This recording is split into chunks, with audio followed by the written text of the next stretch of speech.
And also we want to start off by saying that there is no debate as to what happened here. Susan Polk definitely did kill her husband. Mm-hmm. But if you think that means this case is simple, think again, because it is far, far from that. Mm-hmm. This story lives in the gray, where there are power imbalances, boundaries that are severely blurred, and a relationship that is far beyond inappropriate. Right. And so the question we're asking today, like you were saying, was not, did Susan kill Felix? Because we know she did. Mm-hmm. The question is, how did she and Felix end up here? And what decades of control, grooming, and emotional damage can do to a person over time. Yeah. I had briefly heard of this case prior to this episode, but I did not know the details, and I wish it didn't exist. Yeah, me too. It's very sad in the end. Yeah. But you do see this come up, I feel like, in media or just like in television and in movies. Like this sort of scenario is portrayed. And it's often like a horror movie where you're made to feel like the killer is the scary person. But are they really the monster in this case? Really? So when Susan first met Felix Polk, she was 15 years old. She was anxious. She was overwhelmed. She was looking for help. Yeah, and Felix wasn't just someone to talk to. He was her therapist, the one that she would confide in, trusted with her fears, her thoughts, her inner world. And at first that felt like safety. Felix was there for the hard moments, and he knew her better than anyone else because that was literally his job. Mm-hmm.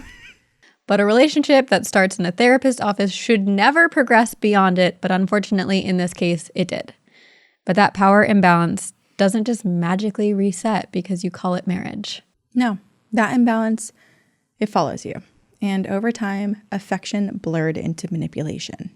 Safety turned into fear. And that mix, power, dependency, and resentment, would eventually explode into something deadly. The courtroom goes quiet as 19-year-old Gabriel Polk walks to the witness stand. He doesn't look angry. He doesn't look nervous. He looks tired. The long, brutal days of the trial have worn him down just like anyone else. Gabriel has been sitting in the room for weeks now, listening to strangers talk about his family like it's a puzzle that they're going to try to solve, when in reality, it is the worst thing that has ever happened to him. He's tried to move on. He hates reliving it, but this trial has forced his hand. For nearly 4 years now, he's been in and out of courts, surrounded by nameless men in suits, heard countless testimonies, and faced blinding camera flashes. Today, it's finally his turn to speak. One of the nameless men in suits asks Gabriel to solemnly swear to tell the truth. He does what is asked of him, and then the questions begin. And it's in this moment that something becomes painfully clear. This isn't just a murder trial. This is a son being asked to testify against his own mother. Gabriel answers with care, like every word expelled is a piece of him lost. He doesn't understand how he got here. How does a family end up in this scenario? How does a child grow up to testify against his own mother at the murder trial of his own father? I can't even fathom this moment for a child. I know. I mean, let alone your father is murdered, but now you have to stand up in court to testify against your mother. That's a whole other element of this case that we will talk about. But I too had the same questions. How does a family end up here? How do they get here? So what better way to answer that than from the beginning? Let's do it. Okay, so unfortunately, a lot of Susan's upbringing is pretty vague, but here is what we do know. Susan Polk was born Susan Louise Samuels in 1957. She grew up in Northern California, and sometime in her early teens, Susan's parents got divorced. And as many children of divorce, this deeply impacted Susan, but to the point where it caused a lot of anxiety, panic attacks, and she didn't have the tools or knowledge of how to process it and cope with these feelings, which led to her becoming seen as a troubled child, and she was acting out in school and wasn't behaving as well and performing as well in school. So when she was 15, her school recommended that Susan's parents seek professional help for Susan because this once bright, cheerful young girl, her light was dimming. And this is how 15-year-old Susan would meet her future husband, Felix Polk. Yeah, let's just take a moment. Let's reiterate that for anyone who maybe spaced out in the past 30 seconds.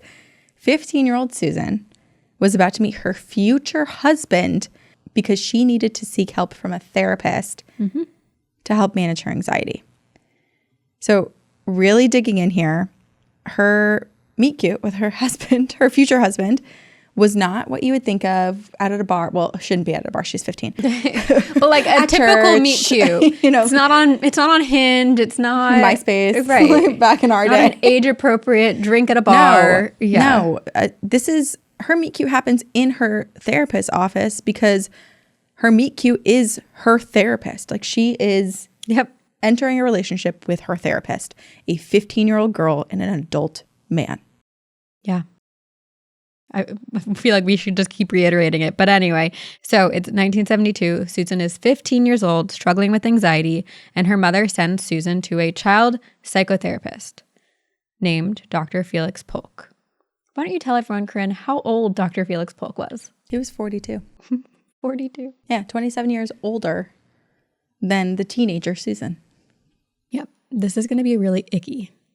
But before it got icky, Dr. Felix Polk was on the outside, from everyone else's perspective, a very respectable and well-established doctor in his field.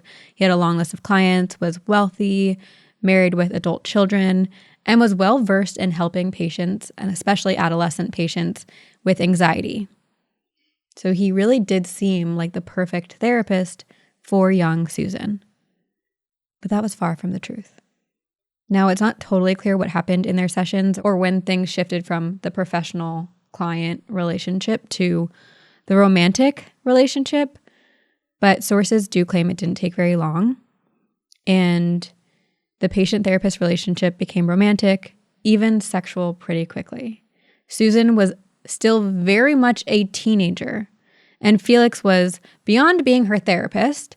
He was in a position of power. He was in his 40s and was married with children. Yeah.